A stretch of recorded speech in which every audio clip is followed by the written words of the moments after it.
Hello everybody, I hope you're keeping well. It's been a very long time since I've posted on this channel. It's been basically 4 months, and a quick brief reasoning behind that, because I obviously want to get into today's episode. When I made that last video, obviously I took time away from then. I didn't feel very creative in that moment. It wasn't content that I wanted to do at that moment, and there wasn't anything standing out for me, and I just didn't want to put anything out there basically, and I wanted it to obviously feel right, and I just didn't feel very inspired either to kind of do it. And for me, this channel's about me doing what I want to do, and it kind of having enjoyment from it. And you know, I was kind of looking back recently. I've always wanted to come back and do YouTube, of course, but I wanted to be in the right mindset and right place to do it. And obviously I was looking back on some of the videos, and the ones that seemed to have the most views and people enjoyed the most I've got from is anything music related, anything, you know, about my records, about my record player, etc. like that. So I thought, you know what, I know what I want to do, and I wanted to start a series where I dive into albums that I have, artists that I love, and kind of just, you know, put my opinions on what I like on the albums, etc. So without further ado, our first series is going to be based on none other than the Sugababes. The Sugababes I have listened to since I can remember. I'll be honest, it was the second album that was the one that I heard first. So it was lineup 2 that I heard first, and you know, stuff like Free Like Me, Round, etc. But we're not covering that in this episode this week. This Sunday, we are covering One Touch, the album, which is their first album and the first lineup. So I'm just going to go into a bit about the Sugababes, a little bit. So they formed back in 1998. So we started with founding members Keisha, Buchanan, Siobhan, Donaghy, and Mutya, Buena. They formed in 1998.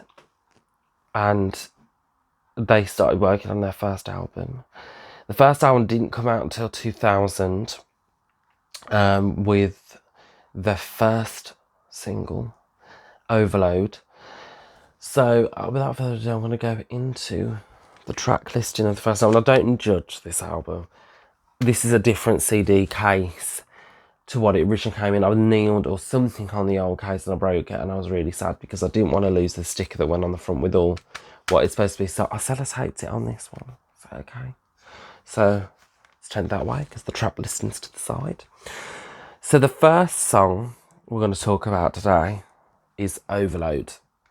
Now, Overload was their first single. I want to pop it on here so you can see it. Overload was their first I think got to number 7 in the charts. It was a slow climber. I don't know if it got any higher in the charts. It possibly could have, but it was a slow climber. But I think it was a great song for them to start off and get known for. The music video is fantastic in it. I love the music video to it, how it's just literally simple white background, and it's kind of like how they just appear across the screen, and then it's kind of how it just morphs into different parts of them being there. And I think also their vocal ability on the song is just amazing. I wish Keisha had more parts though, but you know, it's what it is. Obviously when Siobhan left the group and they performed the song live, Keisha obviously took over on the first verse, Siobhan's part. Why, I don't know, but she took over on it anyway until her departure in 2009, but we ain't going there yet because we ain't even there.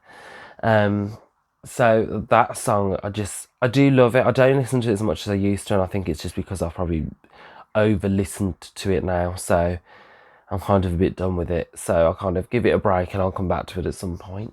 The next song, One Foot In, now that to me is kind of a very like R&B meets garage meets pop. I wouldn't say it's straight pop. And it's not one of my favourite songs on the album, I'll be honest. It's not a song that I particularly listen to, but that's just me. I have my go-to songs on the albums, and they're not just the singles, so don't worry. And you know, it's a great song and that, but it's just not really a song that I kind of go, oh yeah, I want to listen to that. It's not really for me. So there's not much I can say about it really, because it isn't one that I listen to. So I don't really want to form an opinion on it just because I don't listen to it much. And then the next one is Same Old Story, which I do like. It's a bit like, it's like a garage song, I always say, 'cause it's got a really quick drum beat on it, but it's like a slow song on top of it, that makes sense. And it's just a wicked song. I love it. But then now, for me personally, like, I didn't at the time, but I think it's because when we was growing up, like, we were late to get on the internet and stuff like that, so I didn't have that opportunity to kind of expose myself to that music. But lately now, I have gone kind of back into listening to that garage sound, and I do enjoy listening to it quite a bit actually. So that song's quite a good song. Just Let Go is the next one, and that is how did I describe that song? It is very much, it's a bit slow. It's a bit slower than Love Him. It's kind of a bit more like a ballad, I probably would say. It's not really a go-to song that I go for. But that's just me. Or Just Let It Go, sorry. I knew I missed a bit out there. So yeah, I can't really say much on it because it's not really a song again that I've listened to much. It's just not one that I go for. And then the next song is Look at Me. Again, another one that isn't a song that I particularly choose to listen to. Just my opinions.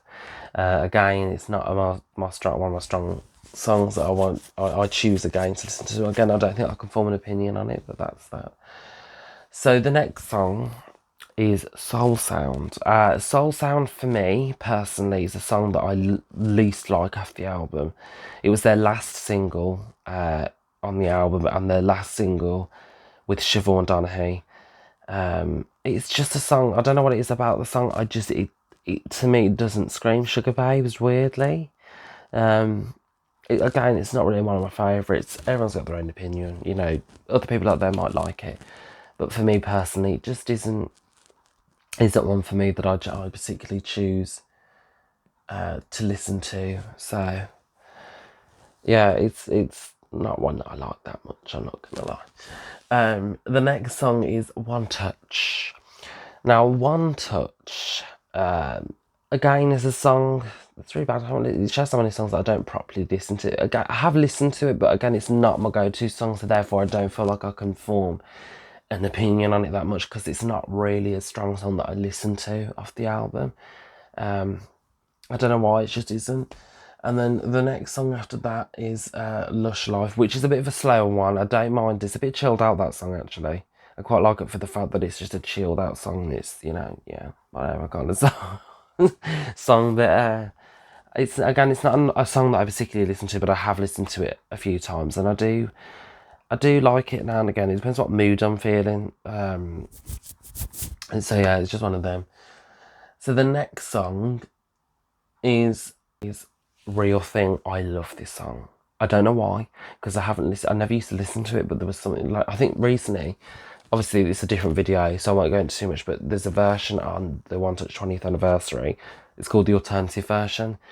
Absolutely love that version of that song, and I like listening to it. So, but that's a whole different video, because we'll get there when we get there, do you know what I mean? So yeah, that is a song for me, Real Thing, that I really love at the moment. Really love off the album. I've listened to it a lot. And then New Year is a song that I really do love. Sadly, we don't hear it much. It's a Christmas song, and we don't hear it at Christmas time, and it kind of disheartens me a bit, because it was a great Christmas song at the time when it came out. And actually, in a way, though, I'm kind of glad it's not played really at Christmas time, because I think it'd be one of them songs where you'd hear it that many times that you'd want to rip your hair out. If it was like the other Christmas songs, so in actual fact, I don't mind that it isn't played at Christmas. I have it in my Christmas playlist on Spotify. So yeah, that's just again my opinion. So, you know, I do love that song. And then the next song is Promises. I do love that song. It's got a very deep, dark essence to it, which I love. And that's the one thing that is quite, there's apart from like Real Thing and like Soul Sound, other songs on the album, they have this like kind of dark essence to it, and I love it because it makes them a bit more, I don't know, edgy is the right word I'm looking for. I don't know if that's what I'm looking for. So that song I like for that, and it has that element that it is a bit deeper and dark, and I don't listen to it as much as I probably should, but it's a song that I just have to listen to. And then the final song is Run for Cover. Now, Run for Cover, I didn't actually hear this song. Bearing in mind I had this album at the time, but I clearly didn't delve into it when I was younger. But when I got the greatest, it was when I got the Overloaded Hits collection, but not the CD, because I didn't get that until way later.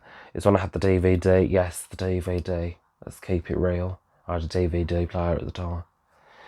And I listened to that song and I was like, wow. Like, I don't know what it was about that song. I love Keisha's parts. Like, I'll be honest, she's my favourite member in the group. She always has been.